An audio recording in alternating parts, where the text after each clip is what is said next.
మహాజన పాదయాత్ర ద్వారా ఎన్నో విషయాలు తెలుసుకున్నానన్నారు సిపిఎం తెలంగాణ రాష్ట్ర కార్యదర్శి తమ్మినేని వీరభద్రం. ఇప్పటివరకు చేసిన పాదయాత్రలు ఒక ఎత్తైతే ఈ పాదయాత్ర మరో ఎత్తన్నారు వీరభద్రం. మహాజన పాదయాత్ర ద్వారా ప్రజల సమస్యలు ప్రత్యక్షంగా పరిశీలించే అవకాశం కలిగిందన్నారు. తెలంగాణ రాష్ట్రంలో పల్లె పల్లె తిరిగి ప్రజలందరినీ కలిసి వాళ్ళ బాధ విని గోడు విని ప్రత్యక్షంగా సమస్యలు తెలుసుకున్నటువంటి అనుభవాలు ఈ 9 మందికి ఉన్నాయి. 5 నెలలు 4 రోజులు 154 రోజుల పాటు ఉదయం లేస్తే తిన్న కాసేపు నిద్రపోయినంతసేపు తప్ప నడకే నడక, మాటలే మాటలు, వినడమే వినడం, ఈ రకంగా సాగినటువంటి మహాజన పాదయాత్ర నా జీవితంలో మరిచిపోలేని నేను మధుర స్మృతుల్ని చెంది ప్రజల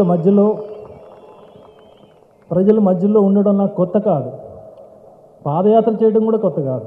అయినా సరే గతంలో చేసిన పాదయాత్రలకు ఈ పాదయాత్రకు ఒక ముఖ్యమైన తేడా ఉంది. ఒక సమస్య కోసం ఒక ప్రాజెక్ట్ కావాలని లేదా ఒక సమస్య పరిష్కరించబడాలని ఆ సమస్య మీద ఫోకస్ చేసినటువంటి పాదయాత్రలు గతంలో. కానీ ఇప్పుడు గతంలో చేసిన ఒక్కడి పాదయాత్ర కాకుండా బృందం పాదయాత్ర కావడం ఒక తేడా అయితే, ఇప్పుడు మొత్తం కొత్తగా ఏర్పడిన తెలంగాణ రాష్ట్రం బాగుండాలని, రాష్ట్ర ప్రజల బ్రతుకులు బాగుపడాలని కోరుకుంటూ సాగినటువంటి యాత్ర ఇది. సామాజిక న్యాయం, ప్రజాస్వామ్య విలువల పరిరక్షణకు ఎరుపు నీలం రంగుల్ని ఏకం చేస్తూ ప్రజా ఉద్యమాల్ని చేపడతామన్నారు సిపిఎం జాతీయ ప్రధాన కార్యదర్శి సీతారాం యేచూరి. సామాజిక న్యాయం కోసం, ప్రభుత్వ వాగ్దానాల అమలు కోసం పోరాటాలు చేస్తున్నామన్నారు ఆయన.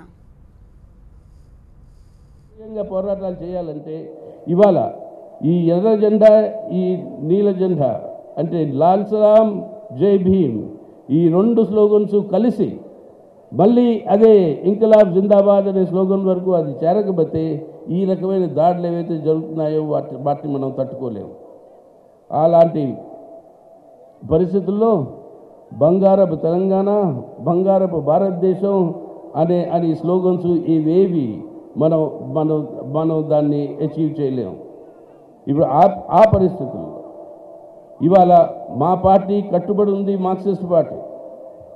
మీ అందరికీ ఇక్కడ నా విప్లవ శుభాకాంక్షలు మా పార్టీ కేంద్ర కమిటీ తరఫు నుంచి మీ అందరికీ నేను ఎప్పుడైతే ఇస్తున్నానో, దాంతోపాటు మా పార్టీ యొక్క వాగ్దానాన్ని కూడా మీ అందరి ముందు చెప్తున్నాను. ఇవాళ మన పార్టీ కట్టుబడి ఉంది ఈ సామాజిక న్యాయం అనే ఈ స్లోగన్ మీద. ఈ ఎర్ర జెండా, ఈ నీలం జెండాని కల్పించి ఒక ప్రజా ఉద్యమాన్ని బలపరిచి పూర్తి దేశవ్యాప్తంగా ఇవాళ మోదీ గవర్నమెంట్ మీద, ఇక్కడ కేసీఆర్ గవర్నమెంట్ మీద ఈ ఒత్తిడి తీసుకొచ్చి సామాజిక న్యాయాన్ని దాన్ని మేము ఇంప్లిమెంట్ చేయించడానికి, దానికోసమని ఈ ప్రజా ఉద్యమాన్ని బలపరుస్తాం అనేది అది మా ఇవాళ కమిట్మెంటు, మా వాగ్దానం.